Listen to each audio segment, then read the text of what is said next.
Hi, welcome back to Recovery His Way. I'm Stuart Whiting. We're on the campus of His Way in Huntsville, Alabama, joined once again by Director Tom Reynolds. Good to see you, Tom. Good to be back, Stuart. So we want to continue in our discussion of our mission statement and really how that informs a lot of what we're doing here on campus. Can you share that with us again?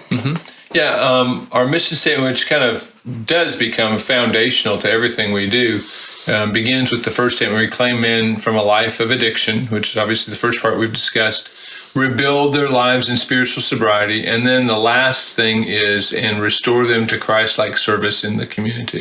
Yeah, so we want to get to that last phrase today, but just as a refresher, in talking about reclaiming men, we're really talking about that we recognize their value and innate worth.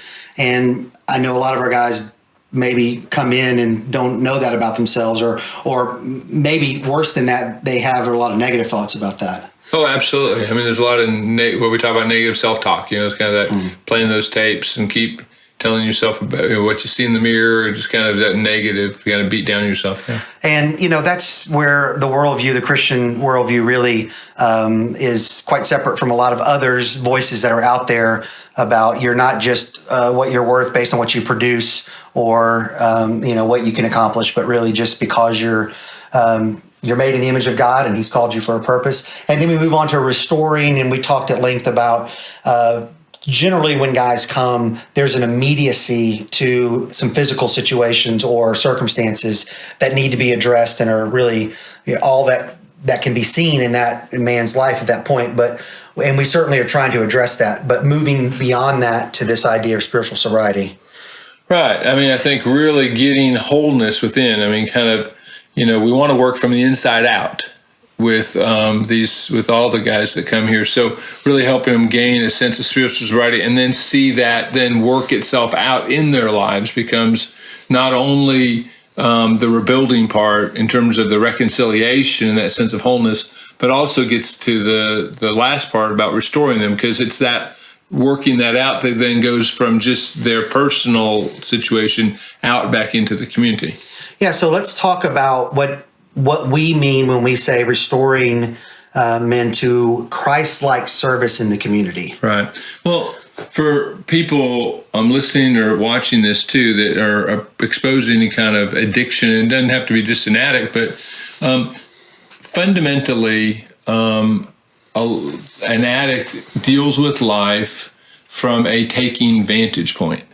The old adage, that we have that nature abhors a vacuum. And any time, and for addicts particularly, there's a sense of emptiness within, which then creates this sense of vacuum and sucking. And so you immediately begin to engage every resource with how do I get more, whether it be drugs or whether it be girlfriends or whether it's every time I talk to my parents, I'm trying to get money or get a ride or get a place to stay, or everything becomes about give. I need to get everything I can out of life, which is ultimately when families come in. It's always interesting at that 30-day meeting because they're still in that relationship. In fact, I had a conversation with a father just yesterday where his son had called him and needed some things, but the father's response was, I don't even know if this is true. I don't even believe. So, he wanted me to call him and then kind of explain what's going on. And he said, well, yeah, all those things are exactly. And it's so hard for me to even believe that what he's telling me is true because I'm so used to the con and the deception for 30 some years, right? That all of a sudden, I can't just flip a switch and in a few short months believe that he's telling me the truth. And I talked about that with the resident too, that, it's going to take time for his parents. He can't be upset with the fact that they're not believing him and need validation.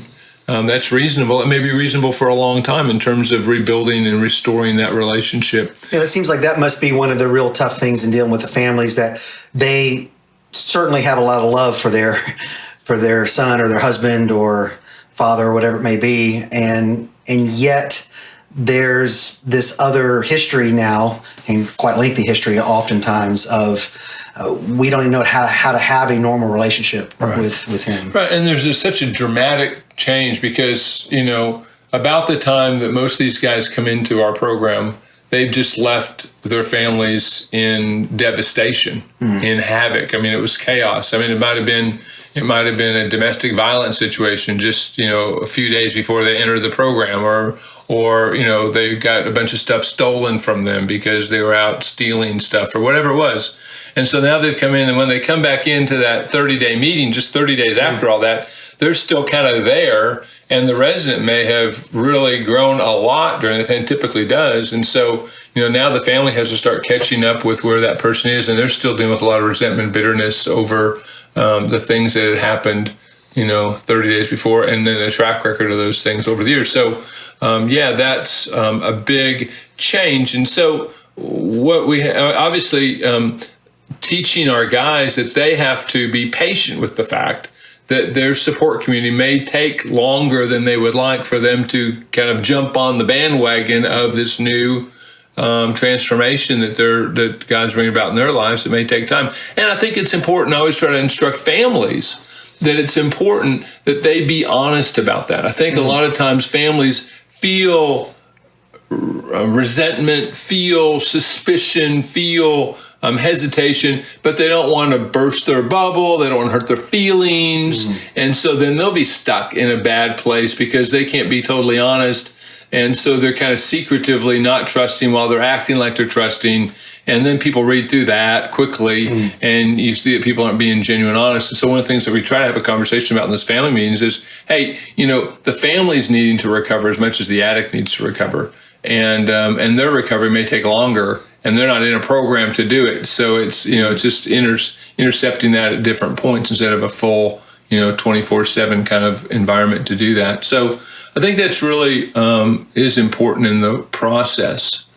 So this begins almost the first part of this restoring to Christ-like service and community. The first community is going to be their family. Right. Is really rebuilding. That's the most obvious one. I mean, oftentimes, what other work community is probably blown away and, don't have a good relationship anymore with those people, or hopefully the community of people that maybe they were around running on the streets, we're trying to take them out of those communities, but certainly the family front and center, and really trying to focus on starting to rebuild bridges and rebuild trust in those areas. Absolutely. And so one of the things we try to recognize then is that as we start filling them up on the inside, hopefully with the biblical message and a Christ-centered perspective, and hopefully a transformation of identity, that then their lives should start moving in the opposite direction, where it becomes about giving instead of taking. And so we try to put a lot of things in place right away to help encourage that. And I think so this idea of service, restoring them to Christ-like service becomes a big part of it.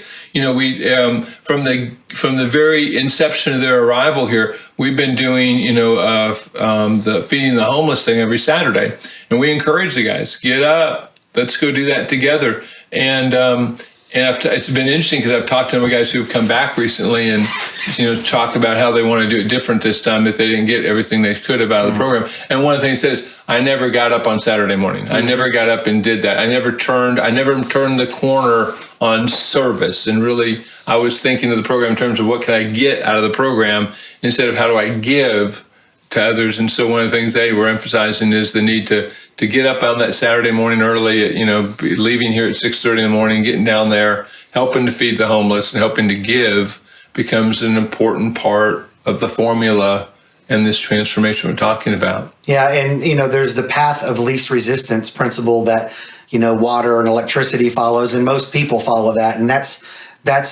takes extra effort now to think beyond myself and be looking. Oh, we have this way I can serve, and but it's not required. So I can just hang back, get a little extra sleep, but the interesting part of that is, it takes effort, but the blessing is there. That's where you're going to find these hidden treasures of transformation that you're not going to get other places. Right. And one of the things that I try to teach in the classes that I teach with the guys is the importance of recognizing these are identity issues. You talk about filling up with identity. And I have open here, John 13, and some may be familiar with the washing of feet. We're familiar with the fact that Jesus got down and washed the feet of the apostles as part of his service action in context of that Last Supper. But what's interesting to me is there's a couple of verses here as this is happening, I think that John includes that I try to spend time with the guys and really dwell on, because I think it's a fascinating statement. John does, it's not just good enough for John to say, well, it's Passover, Jesus got to wash the feet. Got some dirty feet, Yeah. someone needs to clean them. Right. He says in verse 3, he says, Jesus, knowing that the Father had given all things into his hands, and that he had come from God and was going back to God, rose from supper, laid aside his outer garments, and taking a towel, tied it around his waist, and began to wash their feet. We don't always get the motivation in the Gospels, but here very specifically. Right. And one of the things it says here is Jesus knew three things. He knew that he had all authority. He knew where he'd come from and knew where he was going. And that because he knew those things, he then was motivated to serve. And what I don't know what your feeling of that is or perception of it is, but one of the things that kind of struck me is if I know my past is resolved, my future is secured, and my current identity, my status is resolved, I know those three things, then I have an inherent sense of security about myself. Yeah, for sure. And that therefore I can serve out of a sense of genuine security and identity. Whereas in a lot of cases, people serve with kind of that tit for tat, I scratch my back, you scratch yours, or an obligation of some kind. But Jesus genuinely was serving out of this pure sense of identity. And so when I teach this, I think it's really important that the guys see resolving their past, securing their future, and understanding their current status in their relationship with God. All those things are key to helping them be able to have healthy relationships with other people that aren't about sucking. They're about giving. They're about genuinely being engaged with people for their benefit. And that's difficult because in a lot of cases, and it's not just addicts, I know a lot of people, including myself at times, struggle with, doing things for right motivations.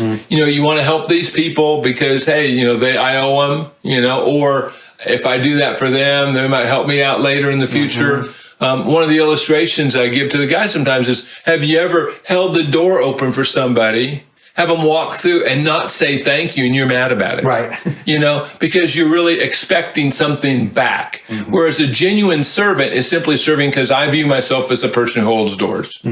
And you don't need to do anything. There's no obligation on the person walking through the door. It's purely out of my identity that I serve and I give in any of these things. And there's no strings. And, all of us know the feeling of even when somebody's helping us and there's strings. It's almost like they're doing something. You're like, oh no, I owe them. Sometimes we can feel that way in restaurants. The servers are real polite. Usually they get more polite as the tip time comes, right? You notice, oh wow, there's kind of an agenda here, the kind of thing. I understand the system we have in place, but you see the sense of an absence of genuineness in that, where Jesus at the core was genuinely who he was, and it was out of that. And I think that's one of the reasons why service is so important in what we try to teach here, as well as in the Gospels, is it's really an expression of identity. Yeah. And so as we help guys allow God to transform their identity and change how they see themselves, then helping them to practice service becomes kind of the natural outgrowth and becomes one of the ways that they can begin to practice. And it becomes kind of a self-perpetuating thing. As I serve, it reinforces that identity. As that identity grows, it reinforces service. And so it becomes an ongoing propagation of maturity in that particular area. Yeah, there's a lot of counterintuitive parts to this. Like even in the Bible, the New Testament talks about giving beyond your means, giving sacrificially, and you think, well, that doesn't make any sense. Why would I not give what I can afford at most? Because there is the unseen, the spiritual, the transformation part of this. Right. When your faith is moved from what exactly my bank account looks like to now into God, and that's what we need. That's the relationship we need is to have that kind of dependence upon God for all those things. And when we experience that, now I can say that's why it's a blessing to give more than to receive. But ahead of time, it's going to be very hard to convince me of that, and that happens here. I know with telling our guys, day one, they're either probably going to be serving in the kitchen or they're going to be serving and volunteering at one of our thrift stores in the afternoon. And, what's this have to do with, what does this have to do with my recovery? Why am I just, what are you doing? Why don't you pay someone to do this? And it's like, well, we're trying to build up, some muscle memory at first. But it can click in for you and realize, okay, there's something outside of myself that maybe I haven't experienced in a long time. And like you mentioned there, after Jesus washed the disciples' feet, it says, in terms of the lesson he teaches, he said, when he'd washed their feet and put on his outer garment and resumed his place, he said to them, do you understand what I've done for you? And you call me teacher and Lord, and you are right, for so I am. If I then, your Lord and teacher, have washed your feet, you also ought to wash one another's feet. I think it's always interesting because you expect kind of here to say, because I've washed your feet, now you would wash my feet. And no, that's what he says, just wash each other's feet, right? And then he says, for I've given you an example that you also should do just as I have done to you. Truly, truly, I say to you, a servant is not greater than his master, nor is a messenger greater than the one who sent him. If you know these things, blessed are you if you do them. And I think that's so critical. Most of my faith is built on action. James talks about that. Faith without deeds, faith without action is dead, right?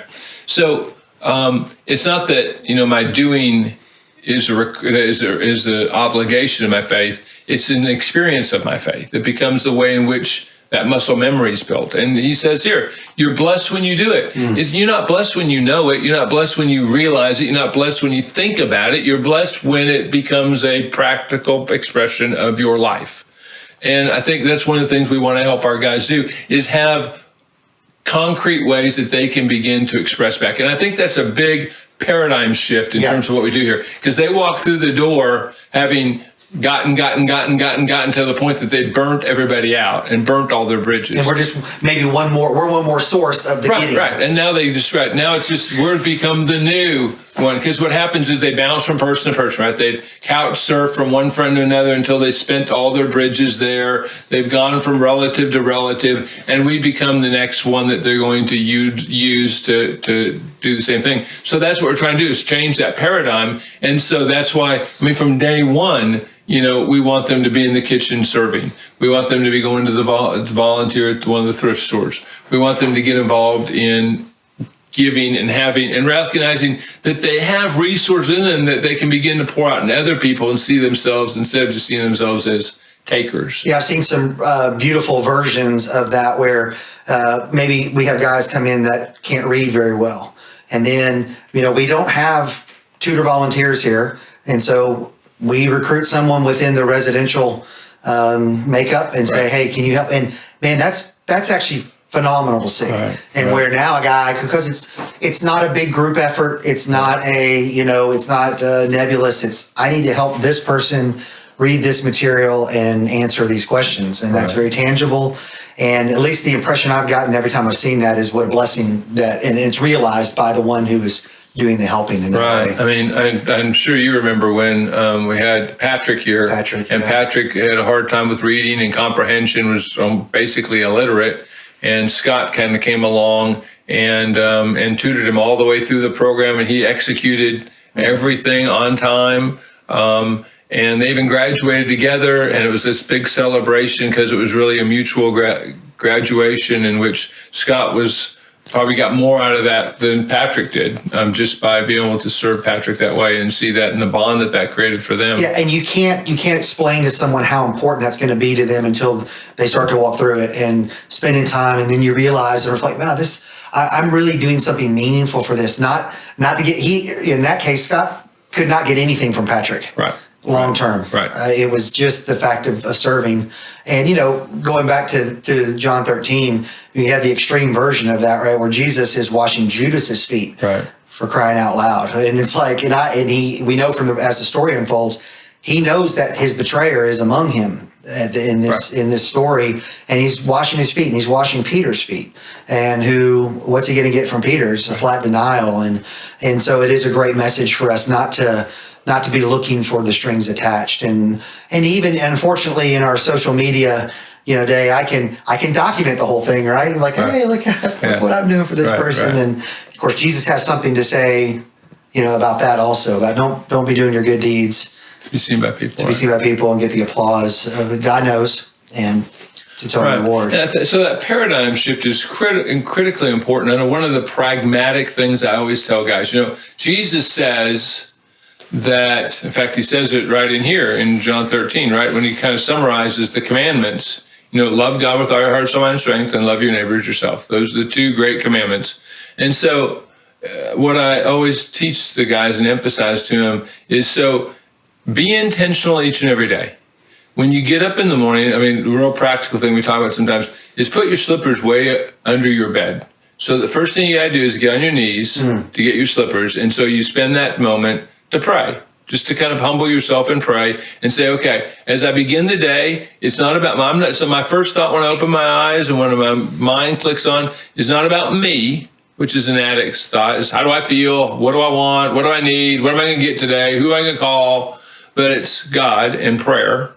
And then the second thing you do is once you put your slippers on, you go get a cup of coffee for somebody else. You go do something immediately for somebody else, and you orient your day toward God's gonna be first, I'm gonna serve others second, and then I'm gonna fit in the equation down the road. And I think if we can develop that pattern of thought, that can be revolutionary in terms of really changing that paradigm and changing things. And that, there's a passage in Galatians where Paul writes this, he says, for freedom you were called, brothers, only do not use your freedom as an opportunity for the flesh, right? So as they're discovering freedom from the bondage of addiction, the first thing they go, oh man, now I can do whatever I want. I'm free, right? But then he says, but through love, serve one another. Channel that freedom into service. Yeah. And that's really the gospel message, is now bringing that freedom that you've experienced in Christ, the choices that you now get to make. You're not waking up every morning just jonesing for the next drug that you can find, but you have a freedom from that. I have some energy now. I can pour into something other than just satisfying my flesh. What's that going to be? Is it going to be another flesh pursuit, or is it going to be service in the kingdom for others? And I think that's really the key shift. I think it's right there in that same passage where Paul says, the only thing that matters is faith expressing itself through love, right. Which is, wow, what a phrase that is. And which goes back to God first and people second there, and thinking of Jesus answering the lawyer, asking him, what's the greatest command? Right. And it sounds like he's just making sure if I can knock off number one, I'm going to be okay. And and he says, well, the first is love the Lord your God with all your heart, mind, soul, and strength. And second is just like that. It's love your neighbor as yourself. And the simplicity of the message is on display. It's hard to live out. I do think it's interesting in that conversation that the lawyer says, well, then who's my neighbor? Right, right. I want to make sure that, you're not asking too much of me, because, right. Wow, to love your neighbor as yourself is quite enough to be getting on with in life. And how terrible it would be to actually be loving somebody and then discover, oh, and they're not my neighbor, so I just wasted all that, right? I didn't make that goodness with God. And of course, that's where the story of the Good Samaritan is told, and said, it's the person that you probably think God hates, because the Jews thought the Samaritans were outside of God's covenant. And he's like, no, that's the guy that can show what love is to you. And it's quite a revolutionary type teaching that this love I'm talking about, this service I'm talking about, it's got to be for its own sake to any and everyone, and not just who you think is worthy or who you think you can get something from, as you were saying. And I tell other people when I'm talking about His way that haven't been around addiction, I do get the sense that the residents by and large are coming in, they're used to using people and they're used to being used, right, on both ends of this. And I think it's hard maybe for them to have this, even an idea of what a real genuine relationship where I'm looking out for the other person and they're looking out for me, right, in a way that's just, that what Jesus is calling us to. And I hope that we're showing that to them here. I believe we are. Yeah, and I remember one of my favorite experiences happened a number of years ago. There was a new resident here who came from jail and had nothing. He went through his 30 days, didn't have any real resources out there to help him at all. And he got around to the time that he would be looking for a job. And he pretty much just wore the same clothes every day, and they weren't really good clothes for going and getting a job.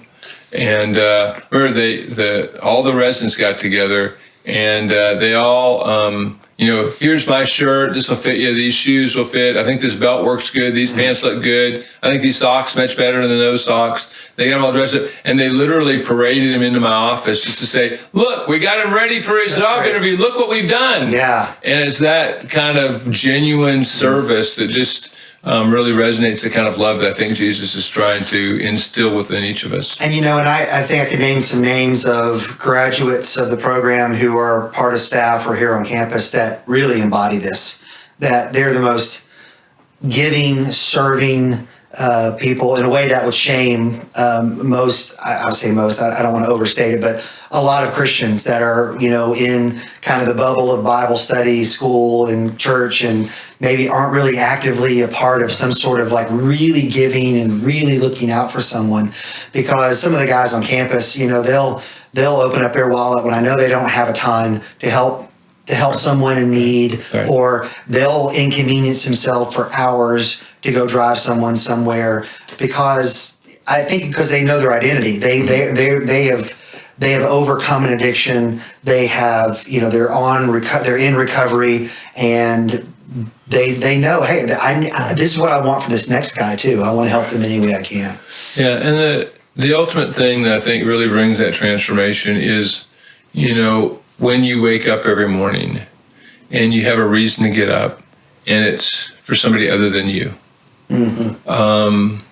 Remember years ago observing that, sometimes when you see a young married couple and they're squabbling and all that, you're thinking, if they could just have a kid and they have a reason to wake up other than how they feel about the other person, that might be the best solution to the problem when they get outside themselves, when it becomes about serving and getting up because it's somebody else needs me today, instead of how do I feel, what am I going to get, and those kind of things. And I really think that shift is a critical one in really bringing genuine Christ-like sobriety, because that's what Jesus didn't come here to take. Jesus came here to give and to serve, and ultimately give his life up as a ransom for many. So that's what the path of the cross is about. Yeah, and we wear the name Christian, Christ-like, then we move into that way of thinking.